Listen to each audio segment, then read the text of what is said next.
Welcome to the Hunger Action Heroes podcast. Hunger Action Heroes is a production of the Food Bank of the Golden Crescent. The Food Bank of the Golden Crescent was established in 1986 as the Community Food Bank in Victoria, Texas. Our mission is helping heal the hurt of hunger in our 11-county service area: Calhoun, Colorado, DeWitt, Goliad, Gonzales, Jackson, Lavaca, Matagorda, Refugio, Victoria, and Wharton. We passionately advocate for a hunger-free Texas. Your host, Chris Doelle, will bring you a message from our sponsor and get right into the episode. Stick around. The Hunger Action Heroes podcast by the Food Bank of the Golden Crescent is made possible by the generous support of the HEB Hunger Relief Program. HEB Hunger Relief works year-round to fight hunger in Texas and Mexico. Hunger relief has been a key focus for HEB since the first store opened back in 1905. For more than a century now, HEB's commitment and involvement in the communities it serves has been an important part of the way the company does business. Since the inception of the Hunger Relief Program, HEB has donated over 1 billion pounds of food to help nourish neighbors in communities throughout Texas and Mexico. Thank you to the HEB Hunger Relief Program. All right, everybody join me in welcoming Jan Stokes from the Wharton County Interfaith Coalition, otherwise known as SHARE, to the show. Jan, welcome to the show. Thank you very much. Glad to be here. Thank you. Yeah. So I definitely want to dig into SHARE, the whole interfaith thing, but I like to start by talking about you. Where did you grow up?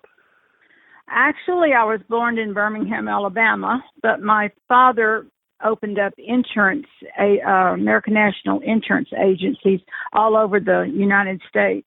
And I happened to be in Alabama when I was born, but most of my life I have spent here in Texas. Nice. So the saying, I wasn't born here, but I got here as fast as I could. You got it. My mother was born here. Actually, we live on the farm that my mother was born here on the farm and was raised as a young girl. The farm that we now have is over 100 years old in the family.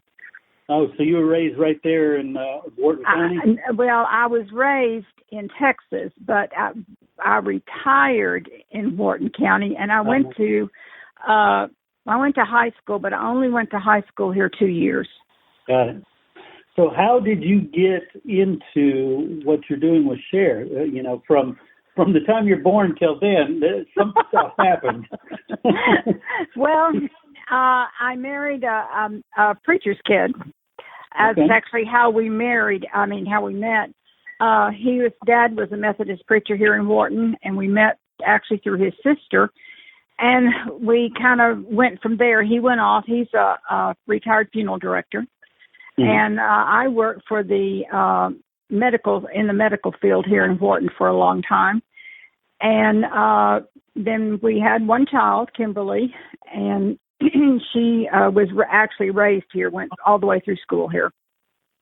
And that's basically how it was. As far as getting into where I am with SHARE, I worked for about 37 years with South Texas Medical Clinic here in Wharton. And I always wanted to do something for the community, but I never had time. I was raising him, or I was busy at work all the time, and I didn't really have any free time. So I decided when I retired that I wanted to do something, and I just walked into SHARE one day and told them I'd like to volunteer, and that's how it started. I've been there about 8 years now. Nice. And from volunteering to now you're the director? Yes. Nice. Actually, I became the director about a year after I volunteered. They're like, hey, we got somebody willing to work. Well, they asked me, they said, would you like to become the director, since I'd had some business experience? Yeah. And I said, well, let me think about it. Well, the thinking about never happened. I just became director. I love that. So we're going to talk about the relationship that SHARE has with the Food Bank of the Golden Crescent, but First let's talk about the whole coalition, the Wharton County Interfaith Coalition. How was that formed, and what happens there? Okay, it was formed back in 1985. a group of churches got together and decided that they needed to help people from the East Wharton County. And it just kind of blossomed from there. They each church agreed to support the ministry as far as share went, and they gave so much money a month to get it started. Mm-hmm. And it just kind of blossoms on from there. We own our own building, and the churches that helped start it, of course, some of the members are not alive now, but the churches themselves still support us. We are supported by the churches, donations, and grants that we get. There's no paid employees or anything like that. It's strictly volunteer. Oh, nice.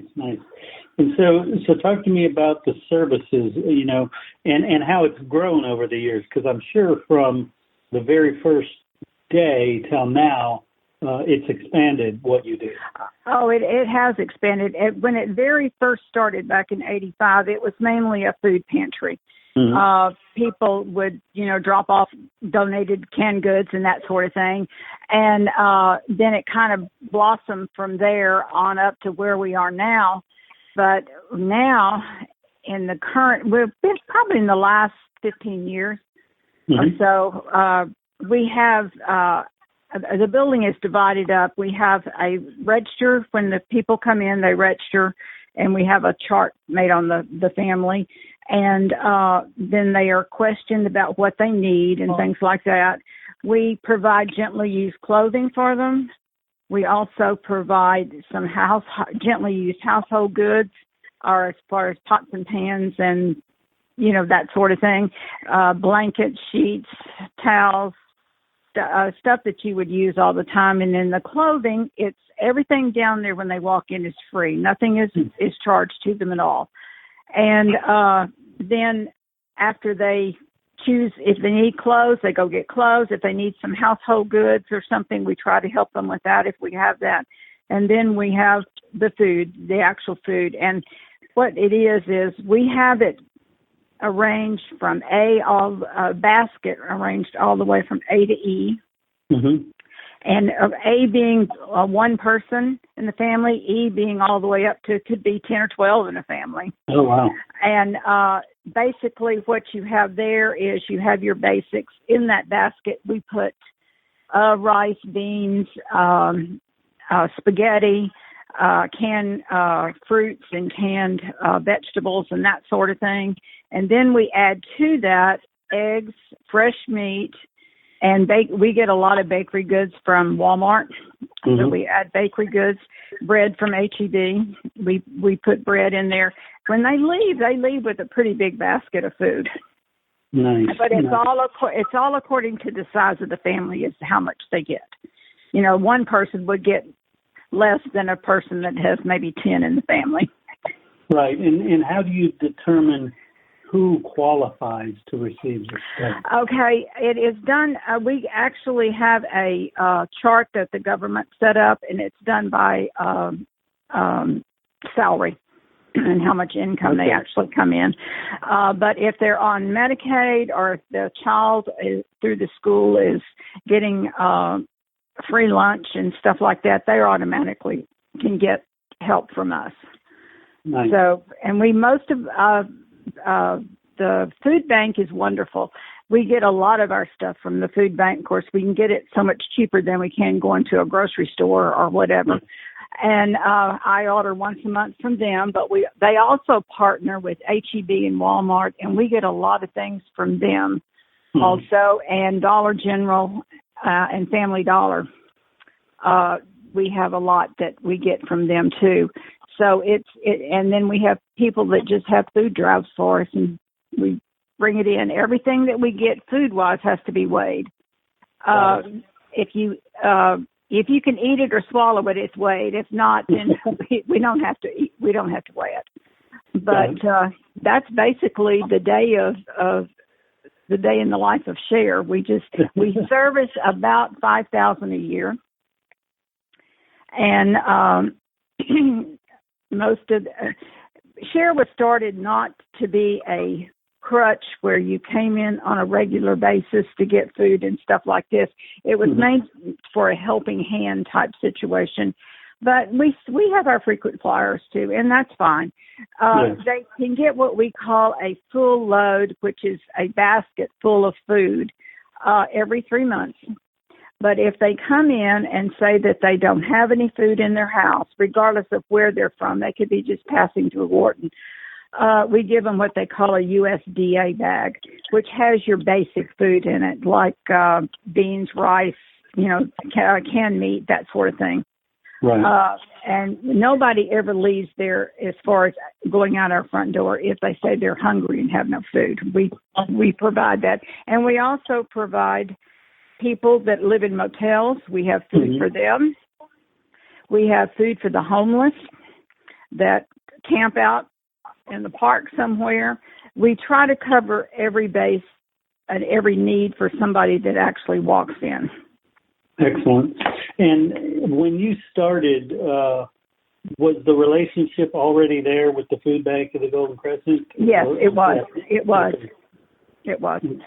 And have you seen that grow in terms of the relationship, what they're providing, the percentage of food? Yes, the percentage of food is wonderful, and they are always so helpful. If we call and have a question, or if we call and need something that maybe is not on their list because I order through the computer, and if they have it, they'll go ahead and add it to our list. If they don't, they'll tell us they're sorry, that maybe next time. But they have been, I can't say enough about them and how wonderful they've been. We have 22 non-paid employees, and they work with everyone. I mean, they come by, they ask if there's any need or we have or anything like that, or any problems that we have, and they're always willing to help. We just love them all. Yeah, they're pretty great people. So talk to me about the biggest need that y'all have on a regular basis.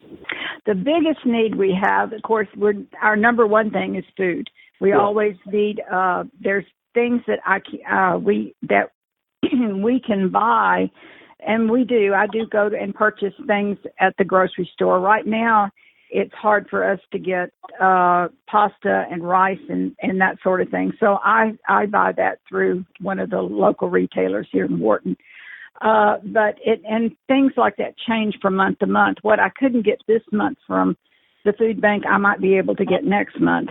It just depends. And one of our biggest needs, as far as other than the food, are men's clothing. That's interesting. Women shop. I'm hearing that a lot. Women shop like crazy, and they've always got a closet full of clothes. But men, they don't do that. Even my own husband doesn't do that. That's brief. Yeah. We live out on a farm. He's retired now, but we have cattle, and he wears the torn shirts and the stuff, out in the field, which I can't blame him because he's going to tear them again. But if he forgets something and has to run to town, he doesn't change that shirt. He just goes. I'm going to have you talk to my wife because she gives me a hard time about that. I do the exact same thing. But anyway, men's clothing is one of our biggest needs other than food, because we have a lot of men that come in. Some of them are starting a job and maybe they can't afford work boots, or they need a white shirt to go for an interview, or they just need clothes, period. Yeah. And their bigger sizes is basically that, what we need most, that and shirts. But other than that, we're pretty good. We have a very generous group of people here in Wharton that give us their gently used clothes. Like I said, we have lots of women's clothes, but the men's clothes can get a little skimpy sometimes. Right, definitely. And have you seen a change based on the time of year as far as the need for different things? The summer is the need there, because a lot of grandmas keep grandkids during the summer while mom's working or dad's working, and they need things for lunch and snack things and that sort of thing. We see a big rush in a lot of that when school is out. Got it. And school starts. And give me a geographic area as far as what you serve.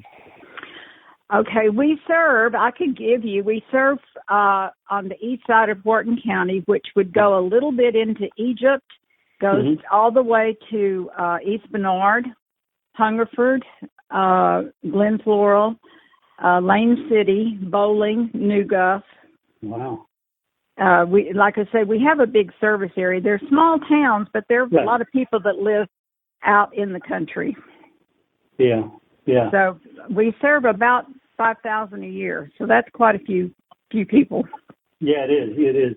Excellent. And is there anything that I didn't ask you that you think is important that we should have brought up? Basically, we covered a little bit about the history and the needs of sharing. Of course, money is always good because we can take that money and, buy things that I can't get through the food bank or is not donated through one of our other vendors. And I forgot to tell you that we do help in a small way financially with utilities. Like electric, or water, or if a person has a doctor's appointment and they bring us a doctor's card with that appointment on there, we can help them get gas to get to that appointment if they need it, that sort of thing. Nice. And I guess finally, let me know where people can locate you, both in person and maybe online. Okay, our physical address at Share is 229 West Milam here in Wharton. They can drop off their goods on Monday. We have volunteers there on Monday from about 10 to about 2. Or they can bring them on Thursday when we're opened at 9 until about 12:30. And if they have a carload of stuff, we'll tell them how to get to the back, and we always have somebody there that can help them unload. And as far as our online, it's Wharton Share at att.net. Nice. And then what about a phone number? They can call, if they call Share, we're not down there all the time, but they can call me. I'm the director. My number is 979 533-0157.